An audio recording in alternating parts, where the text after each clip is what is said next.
And we are live. All right. Welcome to another episode of Silver Lining TV, where we motivate and inspire people to create a better life through real estate. And I am joined today with two of my business partners, Lauren Whitaker and Joseph. How are you two doing today?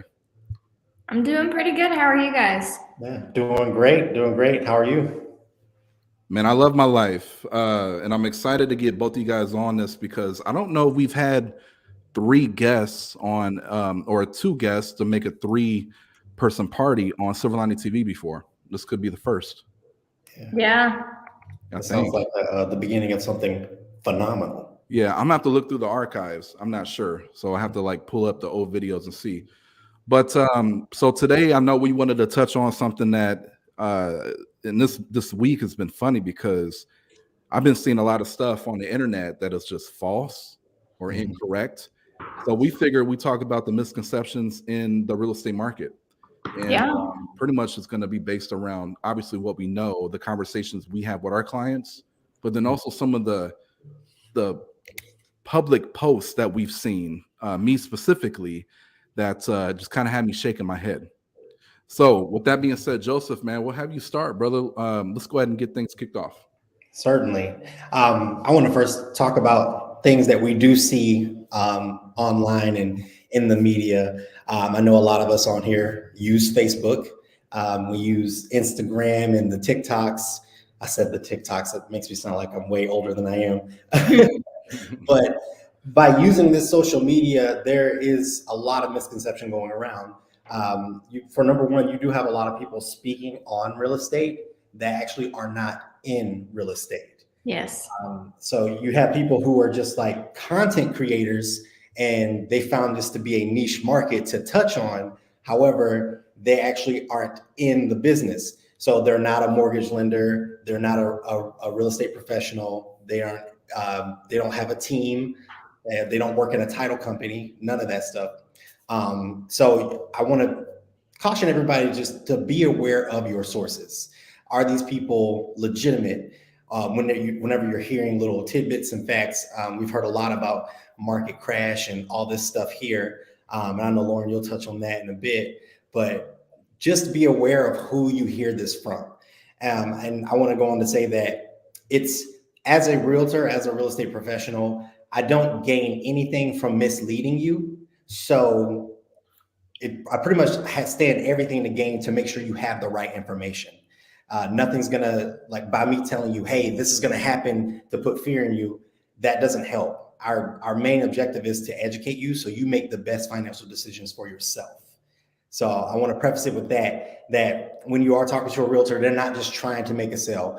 Most of us are not just trying to make a sale. I want to go on a limb and say all of us aren't like that. And you may have had some experience in the past that's different. However, the people that I know now and how business operates around here, especially, our main objective is to educate you, make sure that you know what's going on so that you can make the best decision for you and your family. So I just wanted to touch base on that. Good point. Yeah, good Yeah. stuff. Laura, you want to jump in there? Yeah. I mean, to piggyback off of that, I see all the time on TikTok of people that I kind of do a little bit of digging, and I'm like, they don't have a license. They're not in real estate. And they're like, guys, for first time homeowners, it's market's going to crash, blah, blah, blah. It's time to get in the market. And it's like, and people believe these people because they see and hear they're very impressionable. So when you tell them that's not going to happen, they're like, I'll just wait. I hear it all the time. I'll just wait. I'll just wait. And I'm like, it's a never ending train that you guys aren't ever going to catch up on. Yeah, for sure. One thing I've noticed in my career is even if you have a license, doesn't mean that you know what you're talking about. So, Exactly. so you got to be. The whole point of what Lauren and Joseph said is you just got to be. You got to really do your homework on who you're listening to and if they are legit sources of information. If you, so let me. One thing that I saw this week was a post. I don't. Obviously, I'm not going to drop names, but there was a post on Facebook. I don't know the person, and but he made a post talking about how the market in 2024 is going to crash or sooner, and that people should be weary of their and scared that their interest rates are going to go up Oh my goodness. if they currently are in the mortgage. And he also went to say, and I should have pulled up the post. But again, I didn't want to I don't want to put this person on blast like that. I will summarize it. He said the interest rates will go up, pretty much saying an adjustable interest rate. I don't know that many people who gets adjustable rates these days, but I Yeah. know the clients that I help personally, they've all got a fixed rate. So if there was anything to change with the market in anything, whether your home values go down or they go up, your rate will stay fixed. That's why they call it a fixed rate. It will stay the same. So he did mention that, and but he mentioned that they would adjust up, so then the mortgage company will still get their money, even though the home value is going down Oh due my to the crash, goodness. which is crazy, right? Another thing he said too was, and again, I'm summarizing this, so it's not exactly word for word, but he says something like, or he posted something like, if don't buy now, obviously, wait until the crash. And I think we're mixing crash with I think we're thinking a recession is a crash, or Mm-hmm. a market shift means a Right. crash, and it doesn't mean the same thing. He's predicting, based on that post, that it will be a market crash, which is a very bold prediction. Okay. Mm-hmm. So that really sparked my thoughts, and I was like, you know what? I gotta debunk that, bring some clarity to the situation. So I'm gonna share my screen real quick. While I'm sharing my screen, do you guys have anything to add to that? I mean, yeah, I see a lot of people that they're like, oh my gosh, this market's crazy and it's gonna plummet soon. And it's like, you're a real estate agent. Like you should know. And you Just shouldn't be yeah. driving that uncertainty into your clients as well. Right. Yeah, I don't think this guy was an agent. So just full disclosure, I don't believe he was a real estate agent, but I'm not fully sure. I think he was maybe somebody who has some influence on Facebook, and he made that post. But yeah, I mean, that's a great point. We got to be educated. We got to Yes, be sir. educated. We got to take our time to research and look at the historical data, not just today's data, but what happened in the past recessions and what happened in the Right. past crash, and Right. how did it affect the home values. How did it affect how did lenders respond? Matter of fact, let me share my screen, because I'm gonna talk about how lenders responded. Can you guys all see that? Yeah. All right, let me zoom in a little bit. So I want to make sure that we get this very clear. Can you guys see the bottom, June in the years? Can you see that clearly, or should I Yeah. zoom in more? Okay. Yeah, I can see it. Oh, Okay. So lending standards are still under control, because he mentioned crash, and I'm not trying to beat this guy up, but right. let's talk about crash and what a crash is and what it does, and how '08 is different than 2022. Okay. Right. So lending standards are under control. Historical data for mortgage credit availability index. Okay. So the housing bubble, as you can see, that was in June 2005, 6, 7. You can see the housing bubble. You were at an 868.7 Mm-hmm. index. Okay. And I'm gonna show you another, because people were like, well, what does that mean? I'm gonna show you another slide, another infographic that's gonna break down how the credit score, or the way that lenders are passing out loans, is just different now than it was back in '08. As Mm-hmm. you can see, it's a big drop, because back then, I mean, let's be honest, you could not verify, some lenders, not all, but there was a way for you to be able to Mm-hmm. get approved for a mortgage and not actually verify you could afford it.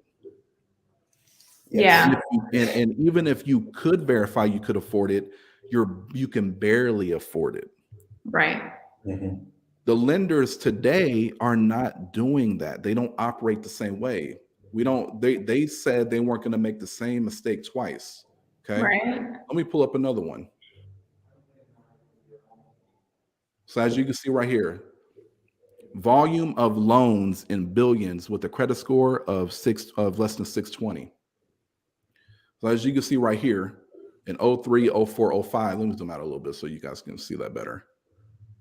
So as you can see in the orange, from '03 to '07, Look at the volume of loans that were being handed out if you had a Yeah. lower credit score. And look at Q1 2022. Yeah. But just look at 08 on. Yeah. They're not giving, you have to more than qualify these days Mhm. to get a mortgage on a Right. property. And if you can afford the home that you own, meaning you can afford the mortgage, you're more than qualified to afford your mortgage, you're less likely to lose the home if there ever was a value drop. Right. Period. Now, a crash means home values drop by a big margin across the nation, right? Mm-hmm. If home values were to drop, let's say 20% today, in some markets, you still have enough equity to sell it and to cash out. Mm-hmm. Or due to the low interest rates, if you took advantage and you're overqualified to own that home, your monthly payment is in a perfect range for you. You don't need to sell the home because you can afford the monthly payments on a fixed rate, not an Right. adjustable rate. Okay. Now, I'm not going to predict what's going to happen. Like when I hear the word crash, that's a bold prediction. Could we be in a recession? We sure could. We sure could. Could we end up having a recession? We sure could. Are we going to see the home values completely just drop low? I don't believe so. I do believe that when you own a home this year, next year, maybe the year after, you will still be in a positive net gain in appreciation, in equity being built. I don't think you'll be buying a home today and then 2 years from now able to sell it for 100 grand more. I don't. Maybe that won't be possible. However, we're talking about I'm preaching a completely different story than what this guy was saying. Mm-hmm. Okay. Now I'm a back out of this, but this just goes to show. Listen, don't allow that information from a Facebook post to scare you from at least wanting to learn more Right. to verify that information. That's just my point. Okay. I'm gonna throw it to you guys because I talked for like a good 5 minutes. I want to throw it to you guys. You guys have anything else to add to that, or do you have something different you want to touch on? I think you pretty much covered it all. I mean, just talking to professionals that can actually help you, that will help, because if you don't talk to anybody besides what you see on the news and talking to your friends, they can influence you any way they want. Yes. But having a professional that can show you the data and not just tell you as well, they can show and tell you, that is the big difference. Absolutely. Yeah. You got anything, Joseph? Yeah, I believe there's a question right here. Mr. Chris Braun says, "How much longer do you see the increase in value of the homes like you have seen recently? When do you think it will level back off again?" So I can touch on that a little bit too. We are actually starting to see not necessarily a decrease in home pricing, but not as great of an increase even this year.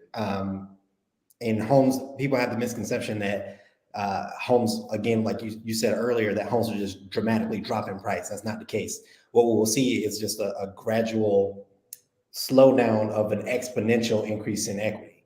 So I would say even as early as next year, you'll see maybe increases less than the normal 10 to 12%. You'll probably see more of a 6 to 8 or a 3 to 4% increase over the next couple years. So you won't have those giant jumps in people selling their house for exponentially more. Homes will gradually go up, so that the house that was $100,000 this year will maybe be only 105 or 107 in the next year, and slowly taper off that way. So great question. Yeah. I think we'll still see positives, Mm-hmm. meaning we'll still see appreciation. I do know every market is different. So we could speak on our market. Mm-hmm. Our market, definitely 3, 5, I'm gonna say 3 to 6% is what you'll see normally. before, like the craziness over the past few years. 3 to 6%, that's good, right? That's normal, right? We've been seeing 18%, 20%, 15% in some areas. That will not, I don't think that'll continue.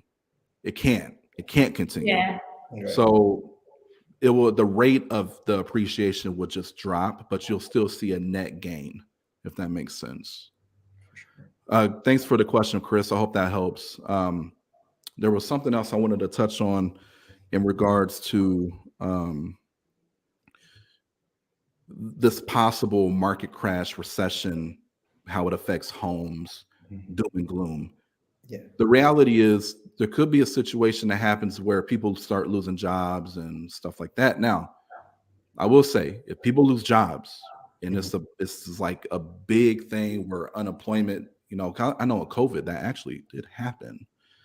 But if people can't afford to pay for their home anymore, I still don't see a crash, because I do believe people will have enough equity in their home to sell it and cash out. Okay? Because if we're talking about, you got to remember, real estate is a very lagging type of industry. So if there's a big shift in the market or in the economy, a recession, blah, blah, blah, a home sells today for $100,000. A home down the street sells next month for $105,000. And then that the next seller who wants to put the home on the market sees that $105,000 and they try $107,000. And they keep, right? So it happens gradually over months, right? Same on a decline. So if there's a recession or something that changes in the market, it's not quick. It takes months for you to really see there's something shift, right? So the reality is, people who are listening to the correct information will know that.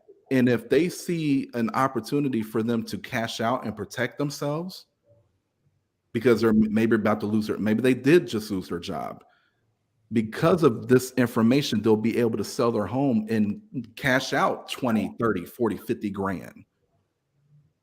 And then now they're good for a little bit. You normally, when you see something change in the real estate industry, in the market, it is a gradual change. It doesn't just drop the next day. It doesn't work that way. It's a lagging industry that we're in. But I will say this, and I'm not a doom and gloom guy.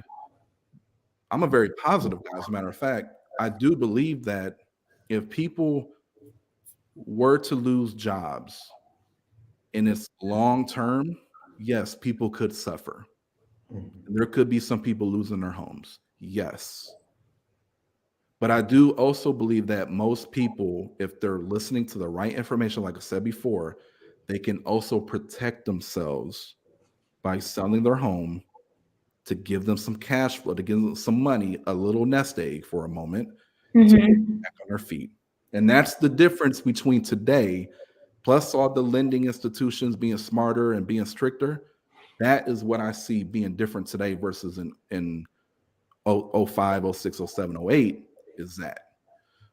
I want to pivot a little bit. I want to talk about FSBOs, because here's another one. For a for sale by owner, by the way, is a FSBO. So just like, what's a FSBO? It's a for sale by owner. If you own a property, you may consider selling the home yourself. You may even talk to people and they say, just sell it yourself. As a matter of fact, there was a Facebook post, and again, I'm not going to say no names, but there was a Facebook post that was brought to my attention. I didn't see the post. I saw a screenshot of it. And somebody asked, how should I sell my home? How should I go about it? Agent, no agent, blah, blah, blah. Somebody said, well, you should not use an agent because you could sell it possibly faster for more money. A couple other things were probably said, but so I want to share my screen, because the reality is, if you are an owner of a property currently, could you sell your home 100% by yourself? You could sell the home by yourself. I would never argue that with a homeowner. If they were to ask, Antoine, can I sell my home by myself? I would always say, yes, you can. Absolutely. The real question is, can you sell it for the most amount of money while protecting your time and not having to, and pretty much having all the resources you need to get the job done with less hassle. Mm-hmm. So I'm gonna share this with you because most people that own homes, they want to obviously make the most money. The value of an agent is very clear if you're considering selling your home. Let me let me go here. Chris, I'm gonna remove your comment, sir. Again, I appreciate that question. So as you can see right here, typical sell price, FSBO versus agent. Look at that. And this is NAR, by the way. So this is like, I didn't just make this real quick. I didn't go to Fiverr and say, hey, Fiverr, can you create this for me? No, like this is from NAR. Okay. All FSBOs, the typical sell price for a FSBO, all of them is $217,900. FSBOs where the seller knew the buyer is $176,700. Think about that. So if you know someone who's selling a home for sub owner, you better get in there because you're gonna get a discount based on this. These are facts. Home sold by an agent. Look at that, $295,000. That's the sell price on average. Tell me, where's the quality? Where's the benefit? Where's the benefit in hiring an agent to sell your home? When one of the most important factors of what a seller wants is the highest amount of money possible. Mm-hmm. That's the truth right there. Okay, so I just wanted to share that because again, like I think it's great that everybody can post what they want. It's beautiful.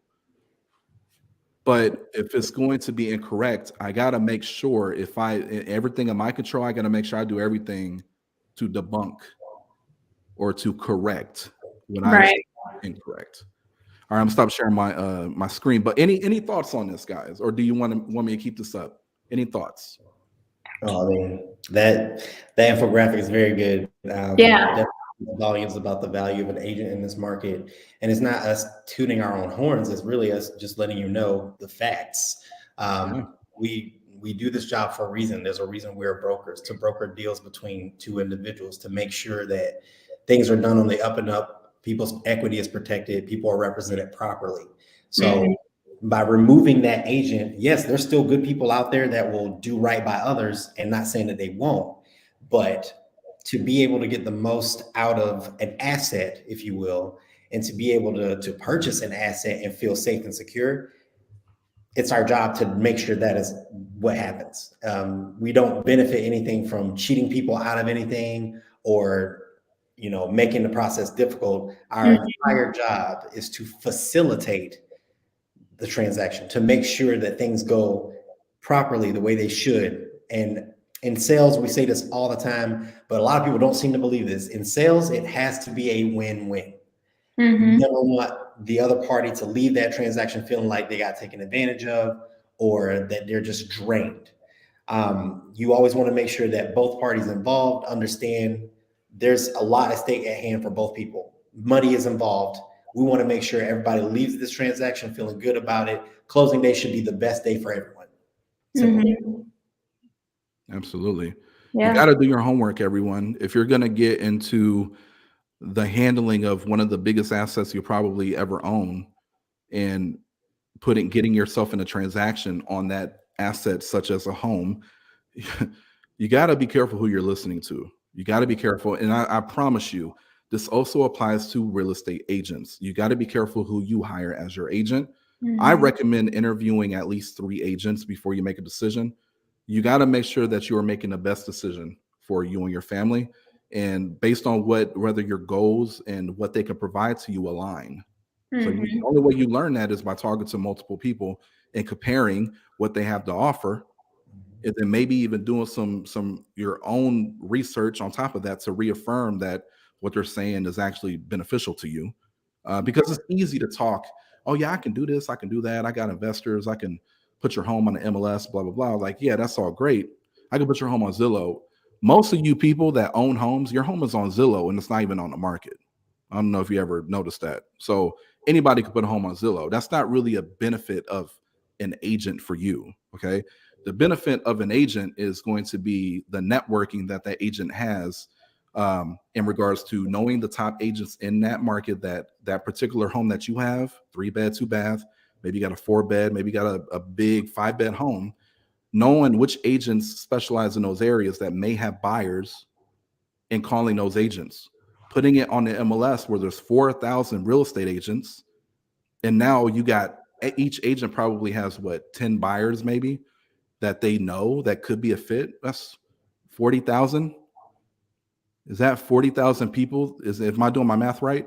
4,000 agents, each agent has at least 10 buyers.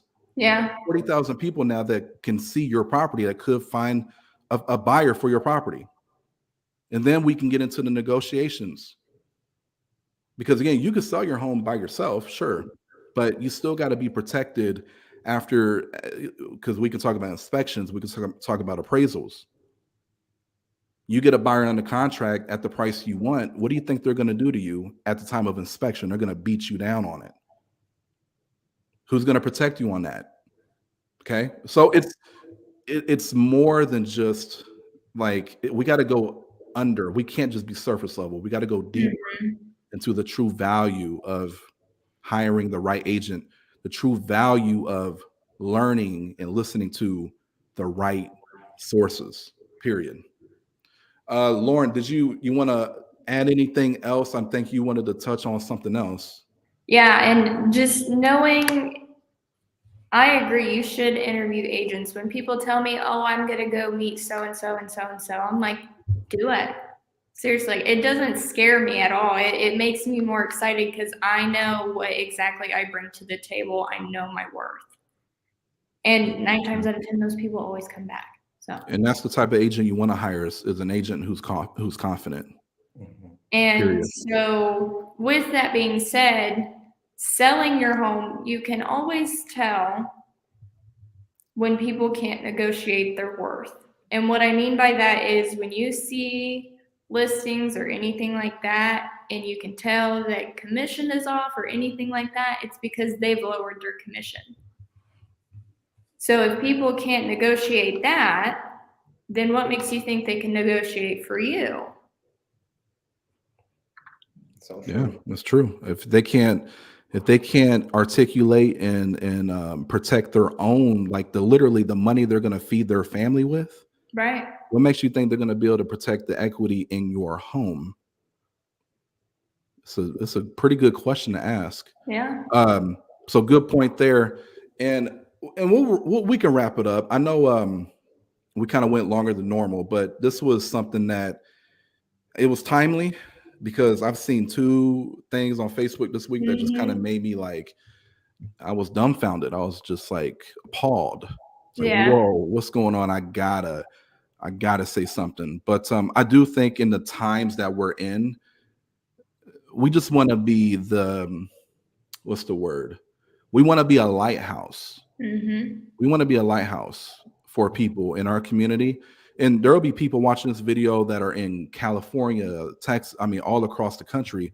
We want to be a lighthouse to let you know that we can't predict exactly what's going to happen in the future. We know what's happening today because we do have data, and we know trends because we study the market, we study historical data. We understand that history doesn't repeat itself, but it does rhyme. So it won't be exactly the same what happened before, but we can notice a trend and be like, okay, we can predict that maybe it's going to be similar to that, So the reality is, it is going to be imperative. The biggest takeaway I want you guys to have is going to be imperative that you listen to the right people. You do your own research. You take your time, let it digest. Don't make fast decisions. Because in a time like today, with a lot of uncertainty, a lot of people posting stuff to add to that, we're committed to being the lighthouse. We're committed to driving certainty back into the minds of the people in our community and nationwide.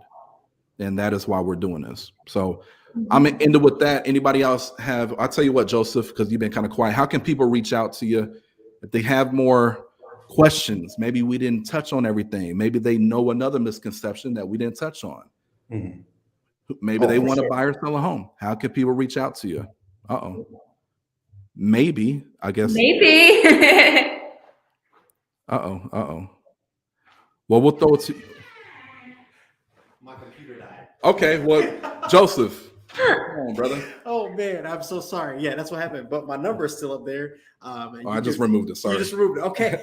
Here, I got you back. Let me add you back real quick. See, and by the way, that's why live is beautiful, guys. Yeah. Because now, like, even though we're serious, like we take our job serious, we can still have fun. Yeah.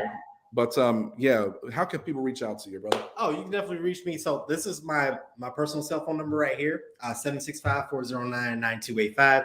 You can also reach me on my direct business line, which is connected to that same phone, 765-201-7972, or you can email me at joseph@slreg.com. Boom, got it. Lauren, how can people reach you?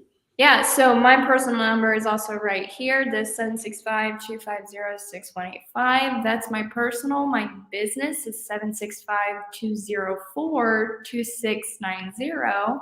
And then, yeah, my email is also just lauren@slreg.com. Love it. Well, I'm going to end it like we always do. Our goal is to help you reach yours. Again, if you need anything at all, reach out to Lauren and Joseph. They're here to take care of you.